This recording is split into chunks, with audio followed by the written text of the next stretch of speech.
Hello, and welcome back to the Planning Your Website mini course. We are on lesson 4, basic branding for your website. When you complete this lesson, you will have the tools to create a brand style you can use on your website.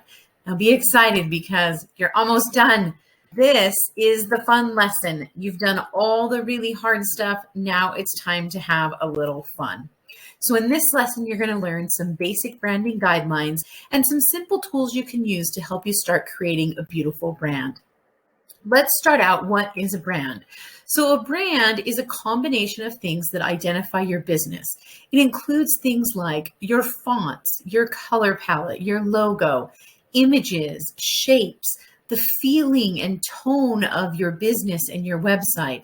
Could include your tagline, obviously your niche statement, a theme, your voice, how you sound, your messaging, not just your literal voice, but how that sounds in writing also, and your personality. So let's start with fonts. One of the things that you want to do is find 2 fonts that you like that look good together. And typically you don't want more than 2. You'll also use these same fonts on your website, in your logo, on all of your social media.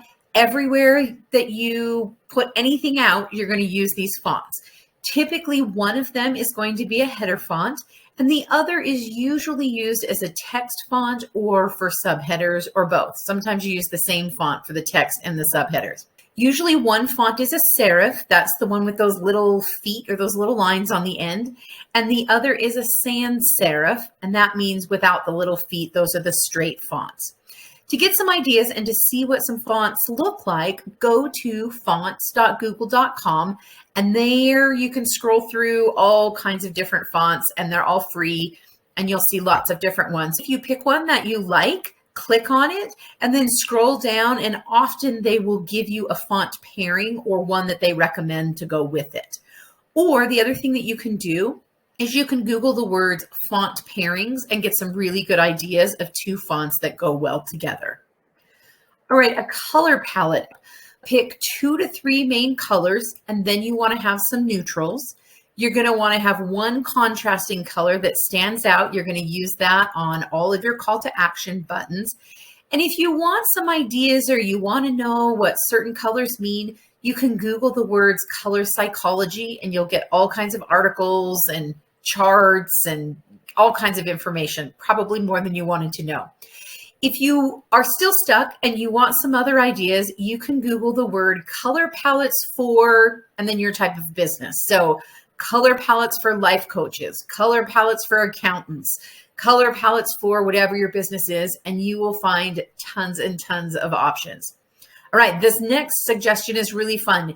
If you go to coolers.co, there is a really fun color palette generator on there. So you click on the generator and then you hit the space bar and it will just create different palettes for you. And if you find a color palette this way that you like, save it, download it, keep it, and use it. All right, your logo. So using those chosen fonts and colors, play around with different logo ideas. Make sure that you incorporate at least one of your main colors. One of the tools that I use is Canva.com. I love Canva for logo ideas. You can create a free logo on there. They have amazing templates.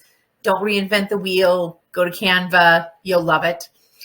Also, keep in mind your audience when you're choosing a logo and when you're creating it. Find something that aligns with them and what you're doing.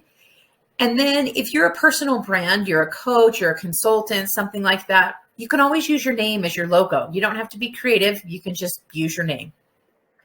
All right, keep in mind also the images and shapes that you're going to use on your website and in your branding. The images you use on your website kind of give it a certain feeling or a certain tone. So if you're using images like beaches and sunrises, those have a different tone than climbing a mountain or sharp rocks or something like that. So keep that in mind. You also want to make sure that you get professional images of you. You want to look friendly, you want to look approachable, you want to look kind, but make sure that they reflect you and who you are. If you're not a beach person, don't have images of you at the beach. If you're not a cat person, don't take pictures with somebody else's cat. So just keep that in mind. Shapes, for example, think about if you want to use lines, if you want to use waves, if there are certain images or shapes that will reflect your business. So for example, I built a website for a lady who actually has an organization business, and she is a grief recovery life coach. In her organization business, she has a lot of lines in her logo, on her website, everything is straight.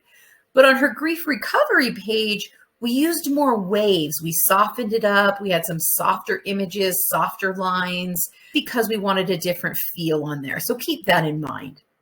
All right, speaking of feeling and tone, how do you want your website to feel? How do you want people to feel when they see it?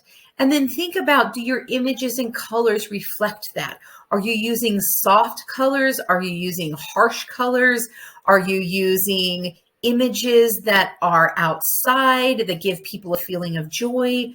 Think about those images and the feelings that are being reflected in them. If you have a tagline or a theme, you are going to want to use that on your website. So for example, if you have a tagline that says finding joy or climbing higher or something like that, make sure that you're using images that align with that. Sometimes I see people that use a quiet theme or quiet image. And what I mean by that is they have like a flower, like a lotus flower or something that represents their business. And so they'll put images throughout the website of that lotus flower, and there'll be a place on their about page that'll explain what it means to them and why it's included. What is your voice? What kind of messaging are you giving off? So make sure that your website sounds like you. Pretend that you're talking to a friend. Is your natural voice friendly? Is it quirky? Is it lighthearted? Are you a little sassy? Go ahead and put all of those things in your messaging. Make sure that it sounds like you. Make sure that your emails sound like you. You don't want to send out an email where you sound like one thing and then people go to your website and you sound completely different. So just make sure that you're sounding the same everywhere. If you don't know what you sound like, record yourself on the phone talking to a friend. How do you sound? What words or phrases do you use often? And then use those same things on your website. Finally, your personality. Let your personality shine through. We want to get to know you, especially if you are a personal brand. Let's get to know that personality. Let people see the real you. One suggestion on your about page, you could have a little section called Fun Facts About Me. And this time, instead of using a professional shot of you, this is a place where you can use something from your phone, or you can use a quirky image or something like that. So use images that are professional, but that reflect your personality. And we don't want glamour shots. I know they're wonderful, but we really don't want those on your website unless you have some kind of maybe a beauty website or something like that. A few more tips. In the 10 questions lesson, one of the things you were asked to do was look at other websites, what you liked, what you didn't like. Now I want you to go back to those websites and look specifically at their branding. Does anything stand out to you that didn't stand out before? The next tip that I have for you is to go buy your domain right now. You can either use a short phrase or you can use your name. Either way, even if you're not going to use your name as the name of your business, buy your name so that when you become rich and famous, somebody else doesn't go buy your name for you and then try to use it. Say the name of your business out loud. Is it easy to say? Is it easy to understand? Is it easy to spell? If you're picking something that nobody knows how to spell, then guaranteed somebody's going to spell it wrong. And if you have to tell people how to spell it every single time, then it's kind of hard. So just pick something that's quick and easy. Now, if you have a name that's hard to spell or that people often spell wrong, buy it both ways. Buy your name spelled correctly and buy it spelled wrong. So for example, my name is April Hiatt, Hiatt, but a lot of people spell it with a Y. So I actually own both domains.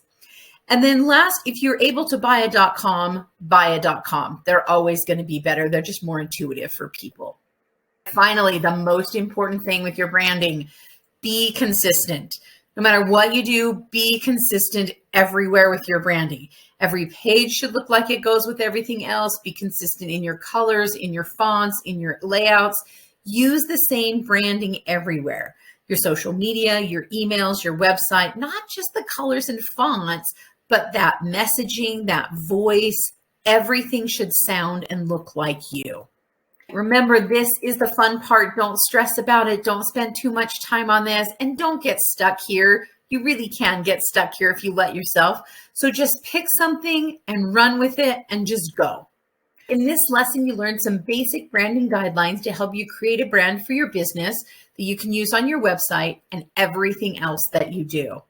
Your assignment is to go create your brand essentials. Pick a color palette, pick fonts, and design a logo. Go get that done, because that's going to help you when you start building your website. And in the next lesson, this will be our last one, we're going to put everything together for you. And I'm also going to give you a list of all of the budget-friendly tech that I use in my own business. All right, see you next time.